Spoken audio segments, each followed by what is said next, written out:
ഈ വേദഭാഗം അവയെ വായിച്ച് പ്രബോധിപ്പിക്കും. 117 സങ്കീർത്തനം 1-ാം വചനം മുതൽ 118 സങ്കീർത്തനം 10-ാമത്തെ വചനം വരെയും കിടീറ്റിയത് വാക്യമായി വായിച്ച് ദൈവനാമത്തെ നിർത്തിയിരിക്കാം. ഹല്ലേലൂയ. പ്രൈസ്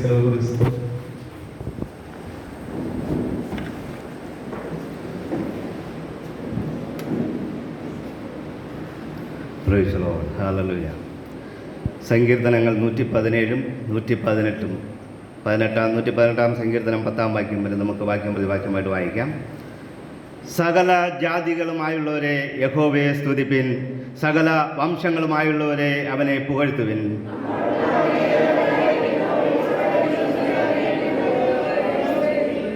യഹോവയ്ക്ക് സ്തോത്രം ചെയ്യുവിൻ, അവൻ നല്ലവനല്ലോ, അവൻ്റെ ദയ എന്നേക്കുമുള്ളത്.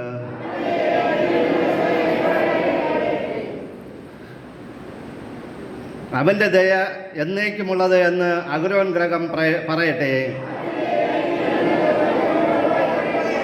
ഞെരുക്കത്തിൽ ഞാൻ യഹോവയെ വിളിച്ചപേക്ഷിച്ചു, യഹോവ ഉത്തരമരുളി എന്നെ വിശാല സ്ഥലത്താക്കി.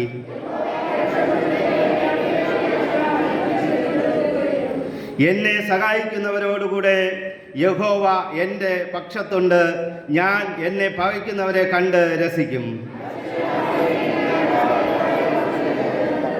പ്രഭുക്കന്മാരിൽ ആശ്രയിക്കുന്നതിനേക്കാൾ യഹോവയിൽ ആശ്രയിക്കുന്നത് നല്ലത്.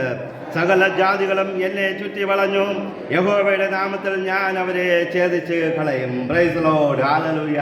നമുക്ക് നമ്മുടെ വിശുദ്ധ കരങ്ങളെ ഉയർത്തി ദൈവത്തെ സ്തുതിക്കാം. ഹല്ലേലൂയ.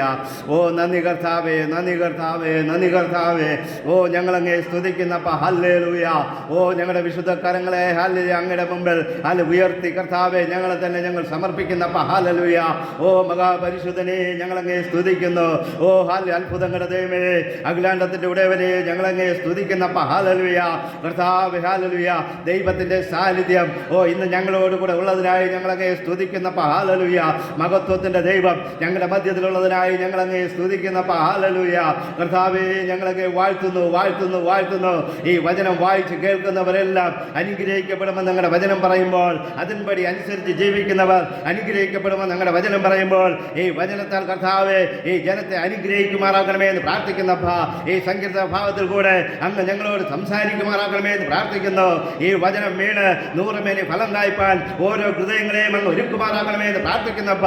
ഈ വചനങ്ങൾ രോഗികൾക്ക് സൗഖ്യമായി മാറുമാറാകണമേ കർത്താവെ, പ്രശ്നങ്ങൾക്ക് പരിഹാരമായി മാറാകണമേ. ഈ വചനങ്ങൾ കർത്താവെ അവിടെ ആവശ്യങ്ങൾക്ക് മതിയായതായ മാറ്റുമാറാകണമേ എന്ന് പ്രാർത്ഥിക്കുന്നു.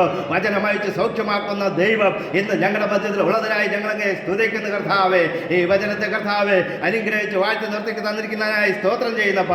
2-3 പേർ അങ്ങയുടെ നാമത്തിൽ എവിടെ കൂടിയാലും അവിടെ ഉണ്ടെന്ന് പറഞ്ഞ ദൈവിക സാന്നിധ്യം ഞങ്ങളത് അനുഭവിച്ചറിയുന്ന കൃപയ്ക്കായി സ്തോത്രം ചെയ്യുന്നു. അങ്ങ് കർത്താവെ വന്നിരിക്കുന്ന എല്ലാ ദൈവജനത്തെയും അനുഗ്രഹിച്ച് ആശീർവദിക്കുമാറാകണമേ.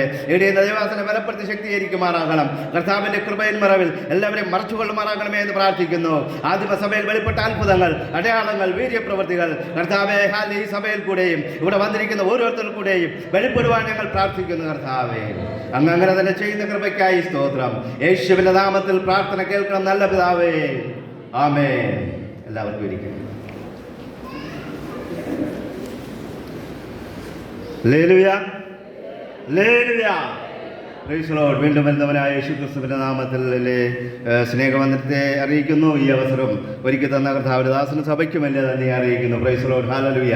നമ്മൾ ചിന്തിക്കുന്നത് പോലെ തുടർമാനമായിട്ടുള്ള സങ്കീർത്തന ഭാഗങ്ങൾ ഓരോ ആഴ്ചയും വായിക്കുന്നത് പോലെ ഇന്നും ഹല്ലേലൂയ ഈ 117-ാം സങ്കീർത്തനവും 118-ാം സങ്കീർത്തനത്തിന്റെ 10-ാം വാക്യം വരെയും വായിക്കുവാൻ വലിയവനായ ദൈവം ഒരുക്കിയ ഈ കൃപകളെ ഓർത്ത് ദൈവത്തെ സ്തുതിക്കുന്നു, സ്തോത്രം ചെയ്യുന്നു. ഹല്ലേലൂയ. ദൈവവചനം ഹല്ലേലൂയ അത്ഭുതം നടത്തുന്നതാണ്.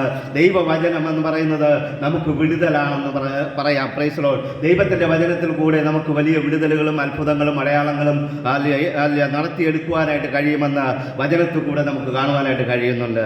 ഇവിടെ ഈ സങ്കീർത്തന ഭാഗങ്ങളും നാം നോക്കുമ്പോൾ ദാവീദ് എഴുതിയതായിട്ടാണ് അതിന്റെ ചരിത്രകാരന്മാർ പറയുന്നത്. Price the Lord. ഈ സങ്കീർത്തന ഭാഗത്തെ പ്രൈസ് ദി ലോർഡ് നാം നോക്കുമ്പോൾ ഈ സങ്കീർത്തന ഭാഗവും തുടങ്ങുന്നത് ഇങ്ങനെ തന്നെയാണ്. 117 18 തുടങ്ങുമ്പോൾ യഹോവയ്ക്ക് സ്തോത്രം ചെയ്യുവൻ, അവൻ യഹോവയെ സ്തുതിപ്പിൻ, അവനെ പുകഴ്ത്തുവൻ, അവൻ്റെ ദയ എന്നേക്കുമുള്ളതെന്നൊക്കെ പറഞ്ഞുകൊണ്ടാണ് സങ്കീർത്തനക്കാരൻ ഇതും ആരംഭിച്ചിരിക്കുന്നത്. എന്നാൽ ഇവിടെ ഒരു കാര്യമുണ്ട്. സങ്കീർത്തനക്കാരൻ എപ്പോഴും പറയുവാനുള്ളത് ദൈവത്തെ ആരാധിക്കുക, ദൈവത്തെ സ്തുതിക്കുക, ദൈവത്തെ മഹത്വപ്പെടുത്തുക, ദൈവത്തിൽ ആശ്രയിക്കുക, ദൈവത്തെ തന്നെ പറ്റിച്ചേർന്ന് നിൽക്കുക എന്ന് പറഞ്ഞുകൊണ്ട് തന്നെയാണ് ഓരോ സങ്കീർത്തനങ്ങളും നമുക്ക് വായിക്കുമ്പോൾ കാണുവാനായിട്ട് കഴിയുന്നത്. ഹല്ലേലൂയ. അതുകൊണ്ട് നമ്മൾ നമ്മുടെ വീട്ടിൽ നമ്മുടെ കുഞ്ഞുങ്ങളോട് പറയുന്നത് എന്താണ്?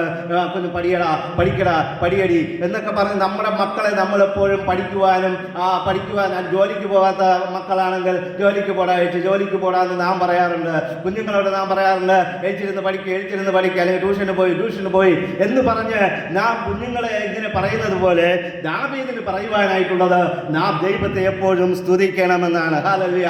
എന്തുകൊണ്ടെന്ന് ചോദിച്ചാൽ ദാവീദിന് പറയുവാനായിട്ടുണ്ട്, ഹല്ലേലൂയ, ദൈവത്തെ സ്തുതിച്ച ആരും നശിച്ചു പോയിട്ടില്ല, ദൈവത്തെ സേവിച്ച ആരും ഹല്ലേലൂയ നഷ്ടപ്പെട്ടു പോയിട്ടില്ല, അവരുടെ ജീവിതം താളടിയായി പോയിട്ടില്ല. ദൈവത്തെ ആശ്രയിക്കുന്നവരെ ദൈവം മാനിക്കുന്ന ഒരു ദൈവമാണെന്ന് ഉള്ളതിലൊരു സംശയവുമില്ല എന്ന് ദാവീദിന് പറയുവാനായിട്ട് കഴിയും. പ്രിയ ദൈവമക്കളെ, ഇവിടെ അതുകൊണ്ടാണ് പറയുന്നത് ദൈവത്തെ സ്തുതിക്കുക മാത്രമല്ല സകല ജാതികളും ദൈവത്തെ സ്തുതിക്കണമെന്നാണ്. എന്തുകൊണ്ട് ദൈവത്തെ സ്തുതിക്കണമെന്ന് ദാവീദിനോട് ചോദിച്ചാൽ ദാവീദിന് പറയുവാനായിട്ട് കഴിയും, ഞാനൊരു ആട്ടിടയനായിരുന്നു, എൻ്റെ അപ്പനും അമ്മയും എന്നെ ഉപേക്ഷിച്ചിരുന്നു, എൻ്റെ നാട്ടുകാർ എൻ്റെ സഹോദരങ്ങൾ എന്നെ ഉപേക്ഷിച്ചിരുന്നു, എൻ്റെ വീട്ടിൽ ഒരു നല്ല കാര്യം നടന്നപ്പോൾ എന്നെ അറിയിക്കാതെ ആടുകളെ മേയ്ക്കുവാനായിട്ട് എന്നെ വനാന്തരങ്ങളിൽ അയച്ചിരുന്നു. എന്നാൽ ഞാൻ ദൈവത്തിൽ ആശ്രയിച്ചതുകൊണ്ട്, ഞാൻ ദൈവത്തെ പിൻപറ്റിയതുകൊണ്ട്, ഞാൻ ദൈവത്തെ സ്തുതിച്ചുകൊണ്ട് നടന്നതുകൊണ്ട്, ദൈവത്തെ ആരാധിച്ചുകൊണ്ട് നടന്നതുകൊണ്ട്, ദൈവത്തോട് എപ്പോഴും ആലോചന ചോദിച്ച് നടന്നതുകൊണ്ട് ദൈവം എന്നെ അവനേക്കാളും ഉന്നതയിൽ രാജ്യത്തിൻ്റെ രാജാവാക്കി തീർക്കുവാനായിട്ട് ദൈവത്തിന് പ്രസാദം തോന്നിയെന്ന് ദാവീദിന് പറയുവാനായിട്ടുണ്ട്. അതുകൊണ്ടാണ് ദാവീദ് നമ്മോടും പറയുന്നത്, നിങ്ങൾ ദൈവത്തെ സ്തുതിക്കുക, ദൈവത്തെ ആരാധിക്കുക, ദൈവത്തെ മഹത്വപ്പെടുത്തുക, ദൈവത്തിന് പിന്നാലെ പോവുക, അവരെ വിട്ട് മാറരുതെന്ന് ദാവീദിന് പറയുവാനായിട്ടുള്ളതിൻ്റെ മെയിൻ കാരണം ദാവീദിൻ്റെ ജീവിതത്തിൽ ദാവീദ് അനുഭവിച്ച നന്മകളും അനുഗ്രഹങ്ങളും ഓർത്തുകൊണ്ടാണ് ദാവീദ് പറയുന്നത്. പലപ്പോഴും നമുക്ക് ചില നന്മകൾ ദൈവം തന്നാൽ അത് ചിലപ്പോൾ മറ്റുള്ളവരോട് പറയുവാനായിട്ട് നമുക്ക് കഴിയുകയില്ല. മറ്റുള്ളവരോട് പോയി പറയുകയില്ല, ഞാൻ ദൈവത്തെ ആരാധിച്ചുകൊണ്ട് എനിക്ക് ഇന്ന നന്മയുണ്ടായി, എൻ്റെ മക്കളെ അനുഗ്രഹിച്ചു എന്ന് നമുക്ക് പലപ്പോഴും പറയുവാനായിട്ട് നാണക്കേടുണ്ടെങ്കിലും നമ്മുടെ ദാവീദിനെ കുറിച്ച് പറയുകയാണെങ്കിൽ ദാവീദിന് ഒരു നാണക്കേടുമില്ല ദൈവത്തെക്കുറിച്ച് പറയുവാൻ. ഹല്ലേലൂയ. ദൈവത്തെ ഉയർത്തുന്നവനെ ദൈവവും ഉയർത്തുമെന്നുള്ളതിനൊരു സംശയവുമില്ല. ഹല്ലേലൂയ. എന്നെ മാനിക്കുന്നവനെ ഞാനും മാനിക്കുമെന്നാണ് ദൈവത്തിന്റെ വചനം പറയുന്നത്. യഹോവയായ ദൈവം അരുളി ചെയ്തത് അങ്ങനെ തന്നെയാണ്. അതുകൊണ്ട് പ്രിയ ദൈവമക്കളെ, ദാവീദിന് അനുഗ്രഹം പ്രാപിച്ചു, ദാവീദിന്റെ ജീവിതത്തിൽ നന്മ പ്രാപിച്ചു. അങ്ങനെ ഈ 117 സങ്കീർത്തനത്തിൽ ദൈവത്തെ സ്തുതിക്കുവാനും പുകഴ്ത്തുവാനും പറഞ്ഞുകൊണ്ട് 118 സങ്കീർത്തനത്തിൽ ഇങ്ങനെ പറയുകയാണ്, യഹോവയ്ക്ക് സ്തോത്രം ചെയ്യുവിൻ, അവൻ നല്ലവൻ, ദൈവത്തെ കുറിച്ച് നല്ലവനല്ലോ എന്ന് പറഞ്ഞുകൊണ്ട് ദാവീദ് ഇവിടെ പറയുകയാണ്. ഹല്ലേലൂയ. ദൈവം നല്ലവനാണ്, അവന്റെ ദയ എന്നേക്കുമുള്ളത്. ഹല്ലേലൂയ. ഒരിക്കൽ യേശുവിന്റെ അടുക്കൽ ഒരു മനുഷ്യൻ വന്ന് പറയുകയാണ്, നല്ലവനായ ഗുരുവേ, ഞാൻ ഹല്ലേലൂയ നിത്യജീവനെ പ്രാപിക്കുവാനായിട്ട് എന്ത് ചെയ്യണമെന്ന്. അപ്പോൾ യേശു പറയുകയാണ്, നീ എന്നെ നല്ലവനെന്നൊന്നും പറയണ്ട, നല്ലവൻ ഒരുവനേ ഉള്ളൂ, അത് കർത്താവായ ദൈവമാണ് എന്ന് പറഞ്ഞുകൊണ്ട് അവനോട് പറയുകയാണ്. എന്നാൽ മത്തായി എഴുതിയ സുവിശേഷം 19:16 മുതൽ വായിക്കുമ്പോൾ, ഒരാൾ വായിച്ചാട്ടെ, മത്തായി 19:16 മുതൽ. അനന്തരം ഒരുത്തൻ വന്ന് യേശുവിനോട്, ഗുരു, ജീവനെ പ്രാപിക്കുവാൻ ഞാൻ എന്ത് ചെയ്യണം എന്ന് ചോദിച്ചതിന് അവൻ നന്മയെ കുറിച്ച് ചോദിക്കുന്നത് എന്ത്? നല്ലവൻ ഒരുത്തനേ ഉള്ളൂ. എന്നാൽ നിനക്ക് നല്ലവനെന്ന് നിനക്കറിയാം, നീ എന്നെ നല്ലവനെന്ന് പറഞ്ഞത് ശരിയാണ്. യേശു നല്ലവനാണ്, യേശു വല്ലവനാണ്, വിടുവിക്കുന്നവനാണ്, അത്ഭുതം ചെയ്യുന്നവനാണ്, എൻ്റെ ജീവിതത്തിൽ പലതും ചെയ്തിട്ടുണ്ടെന്ന് പറഞ്ഞാലും എന്നാലും നിനക്ക് നിത്യജീവനെ പ്രാപിക്കണമെന്നുണ്ടെങ്കിൽ നീ എന്ത് ചെയ്യണം? വായിക്കട്ടെ. നമുക്കായാലും നമുക്ക് യേശുവിനെ കുറിച്ച് നല്ലത് പറയുവാനായിട്ടുണ്ടാകും. യേശു നമ്മുടെ ജീവിതത്തിൽ ചെയ്തത്, നമ്മുടെ കുടുംബത്തിൽ ചെയ്തത്, നമ്മുടെ ഭവനങ്ങളിൽ ചെയ്തത്, നമ്മുടെ സഭയ്ക്ക് ചെയ്തത്, വിശ്വാസികൾക്ക് ചെയ്തത്, നമ്മുടെ കൂട്ടുകുടുംബത്തിന് ചെയ്തത്, നമ്മുടെ ബന്ധുക്കൾക്ക് ചെയ്തതൊക്കെ കുറിച്ച് നമുക്ക് പറയുവാനായിട്ടുണ്ടാകും. എന്നാൽ നമുക്ക് നിത്യജീവൻ പ്രാപിക്കണമെന്ന്, ദൈവത്തിന്റെ കൽപ്പനകൾ അനുസരിക്കണമെന്ന് യേശു ക്രിസ്തു അവനോട് ഓർമ്മിപ്പിക്കുകയാണ്. ഒന്ന് വായിച്ചിട്ട് കൽപ്പനകൾ ഏവായെന്ന് അവൻ ചോദിക്കുക. കാരണം അവനറിയാം, ഞാൻ ദൈവത്തിന്റെ കൽപ്പനകൾ അനുസരിക്കുന്നവനാണ്, ദൈവത്തെ പിൻപറ്റുന്നവനാണ്, അവൻ പറഞ്ഞ കൽപ്പനകൾ അനുസരിച്ച് ഇന്ന് വരെയും ഞാൻ നടക്കുന്നവനാണെന്ന് അവന് നല്ല ബോധ്യമുള്ളത് കൊണ്ട് അവൻ വീണ്ടും ചോദിക്കുകയാണ്, ഏതൊക്കെ കൽപ്പനയാണ് ഞാൻ അനുസരിക്കേണ്ടത് സ്വർഗരാജ്യത്തിലേക്ക് പോകുവാൻ? പറഞ്ഞെ വായിച്ചട്ടെ. യേശു അവനോട് കൊല ചെയ്യരുത്, വ്യഭിചാരം ചെയ്യരുത്, മോഷ്ടിക്കരുത്, കള്ളസാക്ഷ്യം പറയരുത്, അപ്പനെയും അമ്മയെയും ബഹുമാനിക്കാം, കൂട്ടുകാരനെ നിന്നെ പോലെ തന്നെ സ്നേഹിക്കാം. ഇതൊക്കെ തന്നെയാണെന്ന് പറഞ്ഞു. ഹല്ലേലൂയ. അപ്പോൾ ഈ കൽപ്പനകളൊക്കെയും പറഞ്ഞപ്പോൾ ഇതൊക്കെയാണ് നീ ചെയ്യേണ്ട കൽപ്പന, അനുസരിക്കേണ്ട കാര്യങ്ങൾ. ഇതൊക്കെ നീ അനുസരിച്ചാൽ നിനക്ക് സ്വർഗത്തിൽ പോകാൻ പറ്റുമെന്ന് യേശു ക്രിസ്തു പറഞ്ഞു. ഹല്ലേലൂയ. അപ്പോൾ അവൻ വീണ്ടും ഒരു ചോദ്യം വായിക്കട്ടെ. ഇതൊക്കെ ഞാൻ അനുസരിച്ച് വരുന്ന കാര്യങ്ങളാണ്. എൻ്റെ കൊച്ചുപ്രായം മുതൽ ഞാൻ ബൈബിൾ വായിക്കുന്നു, അല്ലെങ്കിൽ അന്നത്തെ ന്യായപ്രമാണങ്ങൾ വായിക്കുന്നു, അനുസരിക്കുന്നു. അതിൻ പ്രകാരം എൻ്റെ ജീവിതത്തെ ക്രമീകരിച്ച് ഞാൻ മുൻപോട്ട് പോയിക്കൊണ്ടിരിക്കുന്നു. ഇതിലൊന്നും ഞാനൊരു കുറ്റവും കാണുന്നില്ല, ഇതിലൊരു കുഴപ്പവുമില്ല. കാരണം ഞാൻ എൻ്റെ അപ്പനെയും അമ്മയെയും ബഹുമാനിക്കുന്നുണ്ട്. ഞാൻ ആർക്കെതിരെയും കുറ്റങ്ങൾ ചെയ്യുന്നില്ല, ദൂഷണം പറയുന്നില്ല, അവർക്കെതിരെ കാരണം ഈ പറഞ്ഞ കൽപ്പനകളൊന്നും തന്നെ ഞാൻ എതിർത്ത് ചെയ്തിട്ടില്ല, അതിനെതിരായിട്ടൊന്നും പ്രവർത്തിച്ചിട്ടില്ല എന്ന് പറഞ്ഞ് നല്ലവനാകുവാൻ നോക്കുമ്പോൾ യേശു അവനെ ഒന്ന് നോക്കി. ഹല്ലേലൂയ. യേശു ഹല്ലേലൂയ. പലപ്പോഴും യേശുവിന്റെ നോട്ടം നാം ചിന്തിക്കുന്നതിനപ്പുറത്തുള്ള നോട്ടമാണ്. ഹല്ലേലൂയ. അവന്റെ നോട്ടം എന്ന് പറയുന്നത് നമ്മുടെ പുറമേയുള്ള ഭാഗമല്ല യേശു നോക്കുന്നത്. അവന്റെ നോട്ടം നമ്മുടെ ഹൃദയത്തിനുള്ളിലോട്ട് ഇറങ്ങി നോക്കുന്നു. യേശുവിന്റെ ഒറ്റ നോട്ടം എന്ന് പറയുന്നത് നമ്മുടെ ഹൃദയത്തിന്റെ ഉള്ളിൽ. ഹല്ലേലൂയ. അപ്പോൾ ഇവനെ നോക്കിയപ്പോൾ യേശുവിനൊരു കാര്യം മനസ്സിലായി. ഇവനെല്ലാം തികഞ്ഞവനാണെങ്കിലും ഇവനൊരു അഹംഭാവമുണ്ട്. അവനോട് പറഞ്ഞത്, നീ നിനക്കുള്ള സമ്പത്തിനെ വിറ്റ് ദരിദ്രർക്ക് കൊടുക്കുക, ദരിദ്രർക്ക് വിതരണം ചെയ്യുക. അപ്പോൾ താഴെ വീണ്ടും വായിക്കുന്നു, അവൻ വളരെ സമ്പത്തുള്ളവനാകയാൽ ദുഃഖിച്ചു പോയി കളഞ്ഞു. ഹല്ലേലൂയ. യേശുവിനോട് ഉപദേശം ചോദിക്കുവാനായിട്ട് പോയ മനുഷ്യൻ, യേശുവിന്റെ മുമ്പിൽ നല്ലവനാകാമെന്ന് ചിന്തിച്ച് പോയ മനുഷ്യൻ, ഹല്ലേലൂയ, ഈ വലിയ പുരുഷാരത്തിന് മുമ്പിൽ അവനൊരു പേര് കിട്ടുമെന്ന് പറഞ്ഞ് യേശുവിന്റെ മുമ്പിൽ സംസാരിക്കാൻ പോയവനോട് യേശു പറയുകയാണ്, നീ ദൈവകൽപ്പന അനുസരിക്കുന്നവൻ ശരിയാണ്, ഇനി നിനക്കൊരു കുറവുണ്ട്, നിന്റെ സമ്പത്ത് വിറ്റ് ദരിദ്രർക്ക് കൊടുക്കുക. ഹല്ലേലൂയ. പ്രിയ ദൈവമക്കളെ, സമ്പത്ത് വിറ്റ് ദരിദ്രർക്ക് കൊടുക്കുക എന്ന് പറഞ്ഞാൽ ആരെക്കൊണ്ടും കഴിയാത്ത കാര്യമാണ്. എന്നാൽ ഈ വാക്യം കേട്ട പിൽക്കാലത്ത്, ശിഷ്യന്മാരുടെ പിൽക്കാലത്ത് നമുക്കറിയാം, ഹല്ലേലൂയ, ഒരുത്തൻ സമ്പത്ത് വിറ്റുകൊണ്ട് എല്ലാവരും വയ്ക്കുന്നത് കണ്ട് അവനും കൊണ്ട് ദൈവസന്നിധിയിൽ വയ്ക്കുന്നതായിട്ട് നമുക്ക് കാണുവാനായിട്ട് കഴിയും. ചിലപ്പോൾ യേശു പറഞ്ഞ ഈ വാക്യത്തെ പിൻപറ്റിക്കൊണ്ടായിരിക്കാം ചിലപ്പോൾ അവർ അങ്ങനെ ചെയ്തത്. എന്നാൽ ഇവിടെ അവന്റെ കുറവ് ദൈവം കണ്ടത്, അവന്റെ സമ്പത്ത് അവനൊരു അഹങ്കാരമായി അവന്റെ ജീവിതത്തിൽ ഉണ്ടായിരുന്നു എന്നാണ്. പ്രിയ ദൈവമക്കളെ, നമ്മുടെ ജീവിതത്തിൽ സമ്പത്ത് നമുക്കൊരു അഹങ്കാരത്തിന് കാരണമായിട്ടുണ്ടെങ്കിൽ, സമ്പത്ത് നമുക്ക് ദൈവത്തിൽ നിന്ന് വിട്ട് ഓടിപ്പോകുവാനായിട്ടൊരു കാരണമായിട്ടുണ്ടെങ്കിൽ, സമ്പത്ത് നമ്മെ ദൈവത്തെ വിട്ട് അകറ്റുന്നതായിട്ട് തോന്നിയിട്ടുണ്ടെങ്കിൽ, സമ്പത്ത് നമ്മുടെ ബന്ധുക്കളെ വിട്ട് നമ്മെ അകറ്റുന്നതായിട്ട് തോന്നിയിട്ടുണ്ടെങ്കിൽ, ഒരു കാര്യം ഓർക്കണം, ഈ സമ്പത്ത് അല്ലെങ്കിൽ നാം ഉപേക്ഷിച്ച് കളയുന്നത് വളരെ ആവശ്യമാണ്. എന്നാൽ ഈ സമ്പത്ത് കൊണ്ട് നമുക്ക് മറ്റുള്ളവരെ നേടുവാനും, മറ്റുള്ളവരെ സഹായിക്കാനും, മറ്റുള്ളവരെ അംഗീകരിക്കാനും, മറ്റുള്ളവരെ സ്നേഹിക്കാനും കഴിഞ്ഞാൽ അതൊരു അനുഗ്രഹമായി നമ്മുടെ ജീവിതത്തിൽ ഇരിക്കുമെന്നുള്ളതിനൊരു സംശയവുമില്ല. അങ്ങനെ നല്ലവനായ ദൈവത്തിന്റെ അടുക്കൽ വരുമ്പോൾ യേശു പറഞ്ഞു, നല്ലവൻ ദൈവം മാത്രമാണ്. നമുക്ക് നിത്യജീവൻ പ്രാപിക്കണമെങ്കിൽ കൽപ്പന അനുസരിക്കേണ്ടത് വളരെ ആവശ്യമാണ്. ഹല്ലേലൂയ. അങ്ങനെ 2, 3, 4 വാക്യങ്ങൾ നാം വീണ്ടും വായിക്കുമ്പോൾ ദൈവത്തിന്റെ ദയയെ കുറിച്ച് നമുക്ക് കാണുവാനായിട്ട് കഴിയും. ഹല്ലേലൂയ. അവിടെ ദൈവത്തിന്റെ ദയ എന്ന് പറയുമ്പോൾ എന്താണ് പറയുന്നത്? Price the Lord. അവന്റെ ദയ എന്നേക്കുമുള്ളത് എന്ന് ഇസ്രായേൽ പറയട്ടെ. എന്തുകൊണ്ടാണ് ദൈവത്തിന്റെ ദയ എന്നേക്കും എന്നേക്കുമുള്ളതെന്ന് ഇസ്രായേൽ പറയട്ടെ എന്ന് ചോദിച്ചാൽ, ഇസ്രായേൽ മക്കളെ 400 വർഷങ്ങൾക്ക് മുമ്പ് അടിമത്തത്തിലേക്ക് ഇവിടെ കൊണ്ടുവന്നിട്ട് 400 വർഷം ദൈവം അവരെ കാത്തു പരിപാലിച്ചു. അവിടെ നിന്ന് അവരെ വീണ്ടും ദൈവം മുന്നമേ നിർണയിച്ചത് പ്രകാരം വിളിച്ച് വേർതിരിച്ചു കൊണ്ടുവരുവാനായിട്ട് ഇസ്രായേലിന്റെ മേൽ ദൈവത്തിന്റെ കരുണ ഉണ്ടായി. അതുകൊണ്ടാണ് ഇസ്രായേലിനോട് പറഞ്ഞത് ദൈവത്തിന്റെ ദയ എന്നേക്കുമുള്ളത് എന്ന് ഇസ്രായേൽ പറയട്ടെ. രണ്ടാമത് പറയുകയാണ് പ്രൈസ് ദി ലോർഡ്, അവന്റെ ദയ എന്നേക്കുമുള്ളതെന്ന് അഹരോൻ ഗ്രഹം പറയട്ടെ. എന്തുകൊണ്ട് അഹരോൻ ഗ്രഹത്തിന് അവന്റെ ദയ എന്നേക്കുമുള്ളതെന്ന് പറയുവാനായിട്ട് കാരണമെന്ന് ചോദിച്ചാൽ, മോശ ഇസ്രായേൽ മക്കളെ വഴി നടത്തി കൊണ്ടുവന്ന് മരുഭൂമിയിൽ ആക്കിയിട്ട് അവൻ പർവ്വതത്തിലേക്ക് ദൈവത്തിന്റെ അടുക്കൽ കയറിപ്പോയപ്പോൾ ഇവിടെ ഈ കൊണ്ടുവന്ന ജനം അഹരോനോട് പറയുകയാണ്, ഞങ്ങൾക്ക് വഴി നടക്കുവാൻ ഒരു ദൈവത്തെ ഉണ്ടാക്കി തരണം.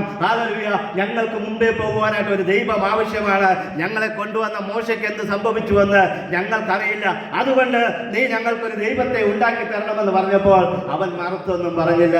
നിങ്ങളുടെ കുണുക്കും നിങ്ങളുടെ കമ്മലും നിങ്ങളുടെ മാലയും നിങ്ങളുടെ സ്വർണങ്ങളും ഒക്കെ കൊണ്ടുവാ, ഞാൻ ഉണ്ടാക്കി തരാം.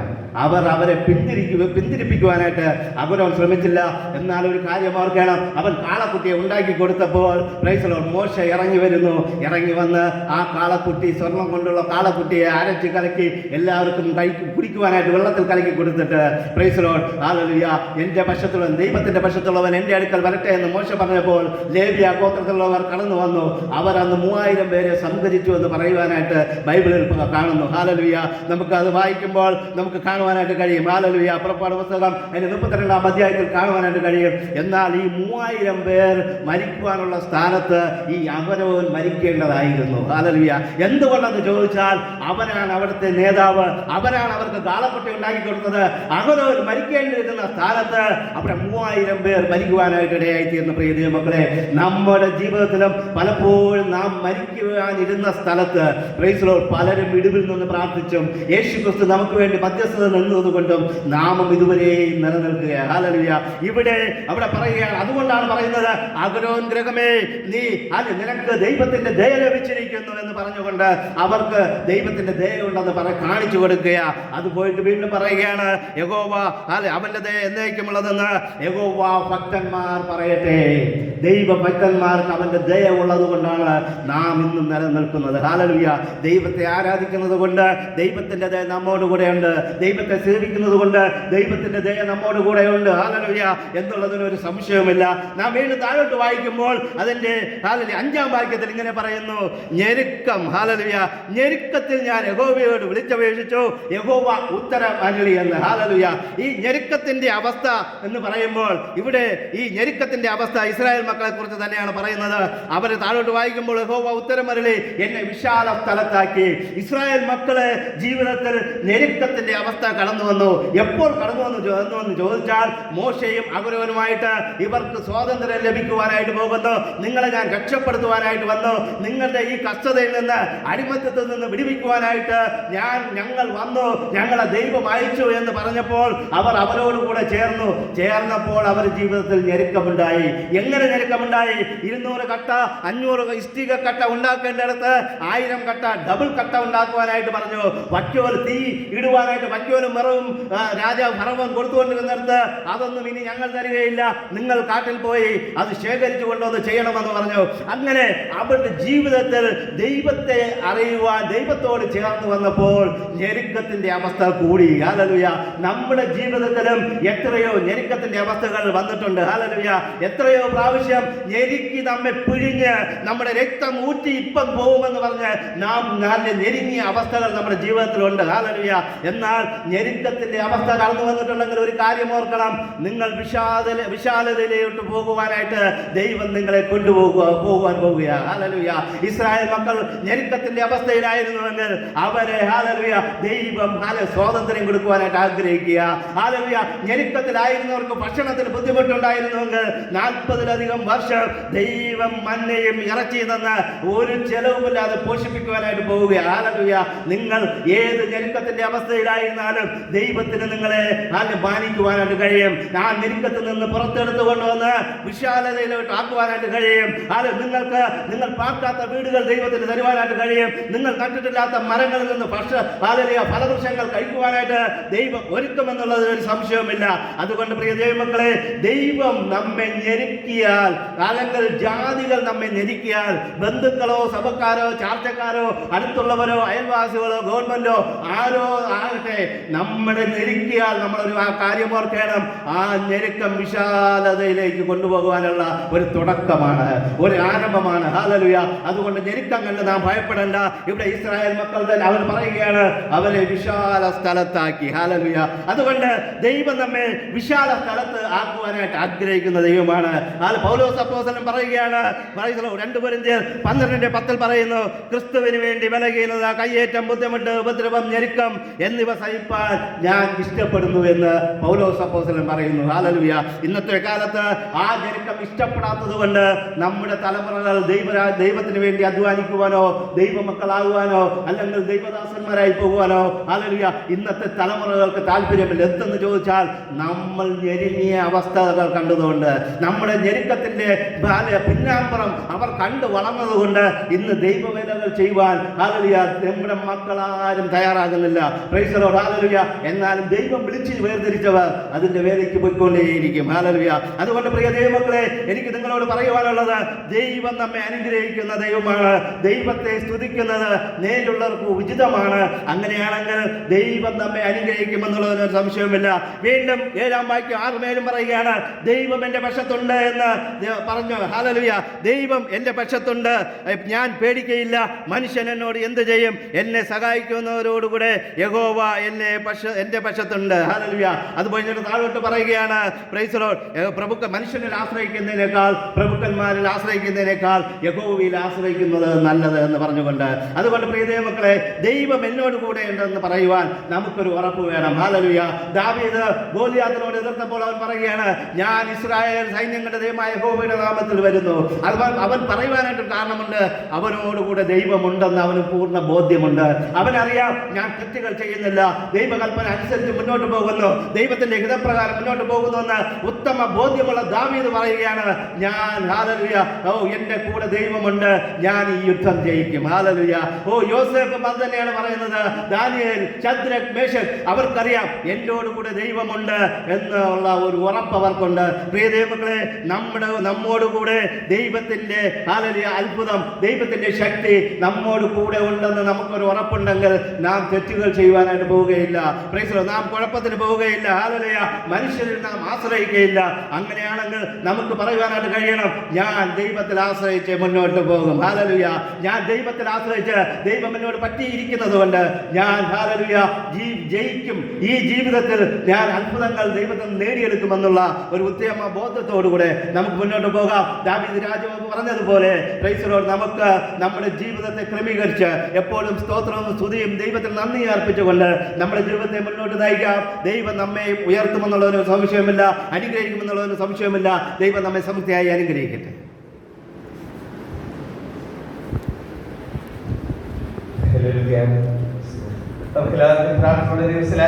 ഈ സമയത്ത് ഒരു പാട്ട് പാടി വചനം പ്രസ്താവിക്കും. അതിനുശേഷമായിട്ട് ദൈവത്തിൽ സാക്ഷ്യം പ്രസ്താവിക്കും. നമുക്ക്